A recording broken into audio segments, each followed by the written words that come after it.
اور ایک جلدی سے بات سمیٹ کے میں پھر آگے آتا ہوں. ایک بات خوب اچھی طرح سمجھ لیں, حکیموں میں, سب میں نہیں لیکن بہت سو میں, ایک بڑا فراڈ یہ چل پڑا ہے مارکیٹ میں. وہ یہ چل پڑا ہے کہ انہوں نے حکمت کو مذہب کے ساتھ ملا دیا ہے. سمجھ رہے ہیں, روحانیت اور مذہب کے ساتھ. یعنی بعض حکیم یہ کرتے ہیں, وہ پیر بھی بنے ہوئے ہیں, وہ پیر بنے, یہ دیہاتوں میں یہ چیز زیادہ ہے, شہروں میں ذرا کم ہے. وہ پیر بنے ہوئے ہیں اور پھر اس میں کہ یہ طب نبوی ہے, یہ حدیث میں آتا ہے, یہ فلانا آتا ہے, تو لوگ کہتے ہیں یار ان کے پاس طب کے بارے میں قرآن و سنت کا علم ہے, اور قرآن و سنت کا علم غلط نہیں ہو سکتا. خوب سمجھ لو, حکمت جو ہے نا, طب, یہ مادی علم ہے, یہ روحانی علم نہیں ہے. اس کا قرآن و سنت سے کوئی تعلق, براہ راست کوئی تعلق نہیں ہے. قرآن و سنت میں اس بارے میں چند اصول تو بیان کیے گئے ہیں, لیکن وہ ایسے اصول ہیں کہ ان کو ڈاکٹر بھی مانتے ہیں. اس میں حکیم میں اور ڈاکٹر میں کوئی فرق نہیں ہے. تو بعض حکیم بھرم ڈالنے کے لیے, جیسے کلونجی میں شفا ہے, بخاری کی حدیث ہے. اب شفا تو ہے, ایک یہ مجمل بات ہے, مبہم بات ہے, اس کی حدیث میں زیادہ ڈیٹیل نہیں ہے. اب جب ہم اس کی ڈیٹیل کریں گے تو وہ قرآن و سنت کا لیبل نہیں لگایا جائے گا اس کے اوپر, وہ آپ کی اپنی تحقیق ہوگی. نہیں آ رہی بات, میرا خیال ہے.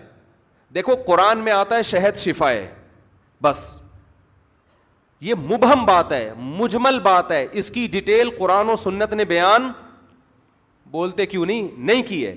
اب اس کا یہ مطلب نہیں ہے کہ آپ شہد کے کیپسول بنا بنا کے لوگوں کو کھلانا شروع کر دیں, ہر آدمی کو, اور ہر بیماری میں آپ کے حدیث میں آتا ہے, قرآن میں آتا ہے شفا ہے, لہذا تیرے گردے کی پتھری کس سے نکلے گی, شہد سے نکلے گی. آپ شوگر کے مریض کو شہد کھلاؤ, وہ تو مر جائے گا,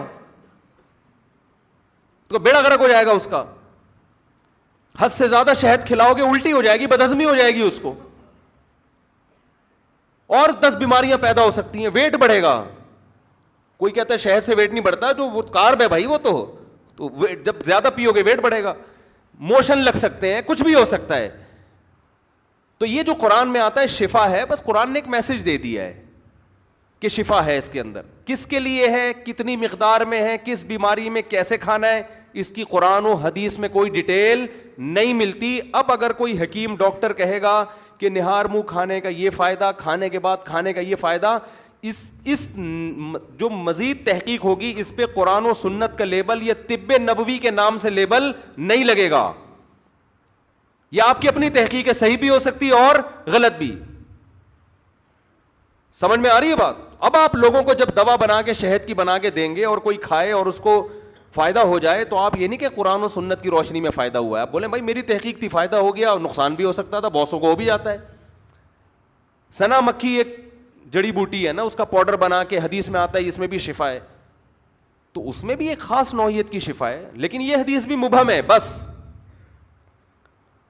اس میں کورونا سے شفا ہے یا نہیں ہمیں نہیں پتا, اور دبلے آدمی کو بھی شفا ملے گی, وہ اور غائب تو نہیں ہو جائے گا کہیں وہ, کیونکہ موشن لگتے ہیں اس سے. یہ کچھ بھی حدیث میں تفصیل نہیں ہے. اس کی سب سے بڑی دلیل یہ ہے کہ اگر یہ حدیثیں علی الاطلاق ہوتی کہ کلونجی کا مطلب اب ہر بندہ کھا سکتا ہے, ہر بیماری میں کھا سکتا ہے, یہ مطلب ہوتا, تو پھر صحابہ کرام بیماریوں میں صرف کلونجی ہی کھاتے, اس کے علاوہ کچھ بھی نہ کھاتے. صحابہ بھی اس حدیث کا مطلب سمجھتے تھے. اسی طرح حجامہ بھی ہے. ہمیں صحیح حدیث میں ملتا ہے کہ نبی صلی اللہ علیہ وسلم کو جبریل علیہ السلام نے حکم دیا کہ اپنی امت کو حجامے کی طرف توجہ کریں.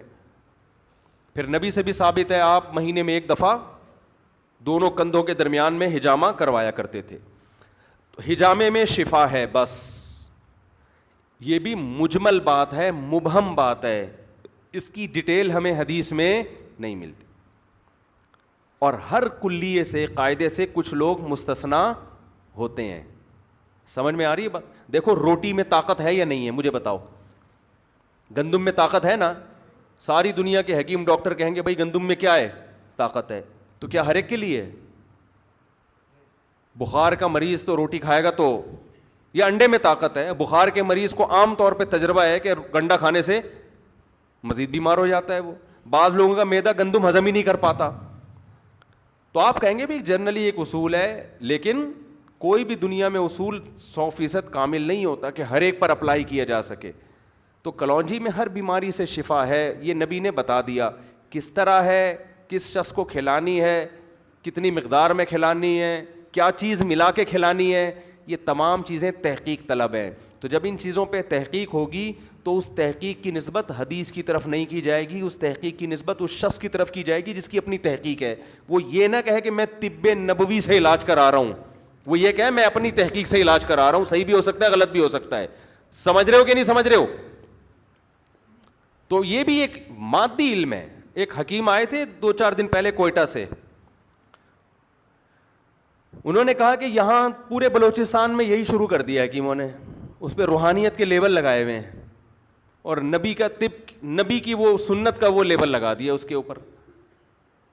تو کہتے ہیں ایک دن میں نے, وہ خود بھی حکیم ہے ماشاءاللہ, انہوں نے کہا کہ میں نے ایک حکیم صاحب سے کہا کہ حکیموں میں تو یہودی بھی ہیں. صحیح ہے نا, جو طب یونانی تھا نا, آپ ماضی میں جائیں, ماضی میں جائیں آپ, تو آپ کو اپنے استاذوں میں جو حکیموں کے استاذ ہیں ان میں یہودی بھی ملیں گے, ان میں سکھ بھی ملیں گے, ان میں عیسائی بھی ملیں گے, ان میں ایتھیسٹ بھی ملیں گے.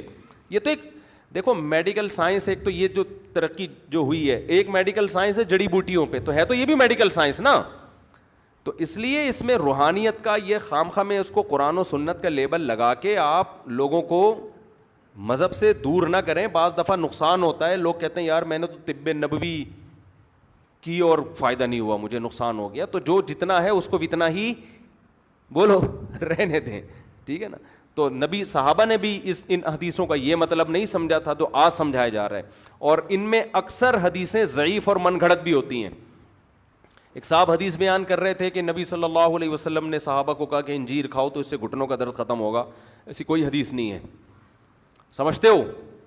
ایک نے کہا کہ حدیث میں آتا ہے کہ صبح نہار منہ شہد کھانے سے یہ فائدہ ہوتا ہے, تو ایسا بھی کچھ نہیں ہے. ایک میں آتا ہے کہ صبح جو کا دلیا کھانے سے پیٹ ایسے دھل جاتا ہے کہ جیسے منہ صابن سے دھویا ہو کسی نے, ایسا بھی کچھ نہیں ہے. سمجھ رہے ہو. تو یہ اپنی من گھڑت روایتیں ہیں. ہاں, اسلام نے کچھ بیسک اصول طب کے ضرور بیان کیے ہیں, بیسک اصول ضرور بیان کیے ہیں, اور وہ ایسے اصول ہیں جو حکیم بھی مانتے ہیں اور ڈاکٹر بھی مانتے ہیں. وہ اصول بیان کیے ہیں, اس پر میرا ایک مستقل بیان ہو چکا ہے اسلام اور صحت کے عنوان سے. وہ اصول میں 2 منٹ میں جلدی سے بات کو سمیٹ کے ختم کرتا ہوں. وہ اصول میں بنیادی چیز یہ ہے کہ اللہ پیغمبروں کے لیے جس غذا کی سلیکشن کرتا ہے, جس لائف اسٹائل کی سلیکشن کرتا ہے, وہ کبھی بھی نیچر کے خلاف نہیں ہوتی, وہ کبھی بھی انسانی صحت کے لیے نقصان دہ نہیں ہو سکتی. تو یہ ہو نہیں سکتا کہ پیغمبر ایسی چیزیں کھائیں جو صحت کے لیے نقصان دہ ہوں. سمجھتے ہو, پیغمبر کا طرز زندگی ایسا ہو جو صحت کے لیے نقصان دہ ہو نہیں سکتا. تو اس لیے نبی صلی اللہ علیہ وسلم نے جو چیزیں استعمال کی ہیں, جیسے آپ نے گندم نہیں کھائی, آپ نے جو کی روٹی کھائی ہے, تو آج سارے میڈیکل سائنس بھی کہتی ہے, ڈاکٹر بھی کہتے ہیں بھائی جو سے وزن نہیں بڑھتا, گندم سے دھماکے کے ساتھ لوگ پھٹ رہے ہیں کھا کھا کے, ٹھیک ہے نا. اور نبی صلی اللہ علیہ وسلم نے کھجوریں استعمال کی ہیں, کھجور بہترین پھل ہے, لیکن اس طرح استعمال نہیں کی کہ صبح 2 پراٹھے کھانے کے بعد آپ 7 کھجوریں کھا لیں, بلکہ نبی صلی اللہ علیہ وسلم کو جب شدید بھوک لگا کرتی تھی تو کھجوریں ہی کھانا ہوا کرتی تھی. آج جو کھجوریں کھائی جا رہی ہیں وہ تو فائدے کے بجائے نقصان دے رہی ہیں. آپ پہلے پورا کھانا کھاتے ہو, پوری بریانی پھوڑی آپ نے, اس کے بعد آپ 8 دانے کھجور کے بھی کھا رہے ہو, 9 دانے کے بھی, طاق عدد میں کھانا سنت ہے, ٹھیک ہے نا. تو یہ نہیں ہوتا. نبی صلی اللہ علیہ وسلم نے اونٹنی کا دودھ اور بکری کا دودھ زیادہ پیا ہے, تو یہ دونوں دودھ صحت کے لیے بہت زیادہ مفید ہیں. گرم کیے بغیر پیا ہے, تازہ نکال کے پیا ہے تازہ, تو آپ تحقیق کر لیں, تازہ دودھ بوائل دودھ سے زیادہ بہتر ہے. بھینس سے زیادہ بکری, بکری سے زیادہ اونٹنی. اونٹنی کے دودھ میں فیٹ بالکل بھی نہیں ہوتا, ہے دودھ مگر بالکل بھی موٹا نہیں کرے گا آپ کو, وہ فیٹ ہے ہی نہیں اس میں. سمجھتے ہو کہ نہیں سمجھتے ہو؟ لیکن تازہ پیا ہے. آپ لوگ دودھ پینا شروع کر دیتے ہیں کہ بھئی اونٹنی کا دودھ سنت ہے, تو ان کا بھی لوگوں کا یہ اسٹائل ہوتا ہے, رات کو کھانے میں پورا پیزا پھوڑنے کے بعد اونٹنی کا دودھ پی رہے ہیں کہ جی سنت ہے. یہ والا طریقہ, اس سے دودھ کے کوئی کھانچہ ہی نہیں ہے, جائے گا کہاں وہ, سارے کھانچے تو آپ نے بھر لیے. تو نبی نے جو دودھ پیا ہے نا, وہ بھی کھانے کی جگہ پیا ہے. شدید بھوک لگی ہے, شدید بھوک سے نڈھال ہیں, دودھ کا پیالہ آیا, آپ صلی اللہ علیہ وسلم نے پینا شروع کیا. ایسے میں دودھ کا مزہ بھی آتا ہے, اور دودھ آپ کی باڈی کو ٹھا کر کے لگتا ہے جا کے, سمجھتے ہو, کبھی تجربہ کر کے دیکھو. دودھ سے پیٹ بھرو. صحابہ کہتے ہیں نبی نے ہمیں دیا. ابو ہریرہ رضی اللہ تعالیٰ عنہ کا مشہور دلچسپ واقعہ ہے نا, کہ شدید بھوک لگ رہی تھی سب صحابہ کو, آپ صلی اللہ علیہ وسلم نے دودھ ڈیوائڈ کرنا شروع کیا. حضرت ابو ہریرہ فرماتے ہیں مجھے لگا سب سے آخر میں میرا نمبر آئے گا تو میرے لیے تو بچے گا ہی نہیں, تو کہہ رہے اتنا پیا. آپ نے فرمایا اور پیو اور پیو, یہاں تک کہ سیراب ہو گئے. تو یہ کیا ہے, انتہائی شدید بھوک کی حالت میں دودھ پیا جا رہا ہے. تو کھانا کم کریں گے نا تو پھر یہ سب چیزیں آپ کو فائدہ. انار کے حدیث میں آتا ہے ہر انار میں ایک دانہ جنت کا آیا ہے, تو ترغیب دی جا رہی ہے کہ پورا انار کھاؤ. تو اس میں تو دو رائے نہیں ہے کہ اسلام نے آپ کو جو خوراکیں بتائی ہیں, قرآن میں جن خوراکوں کا تذکرہ ہے, جس طرح سے کھانے کا اسلام آپ کو حکم دے رہا ہے, اس سے بہتر کوئی ذریعہ صحت بنانے کا ہو نہیں سکتا. لیکن یہ اسلام کا اصل ٹاپک نہیں ہے, سمجھتے ہو. اور یہ سب چیزیں تو طے شدہ ہیں, ان میں دو رائے ہو نہیں سکتی.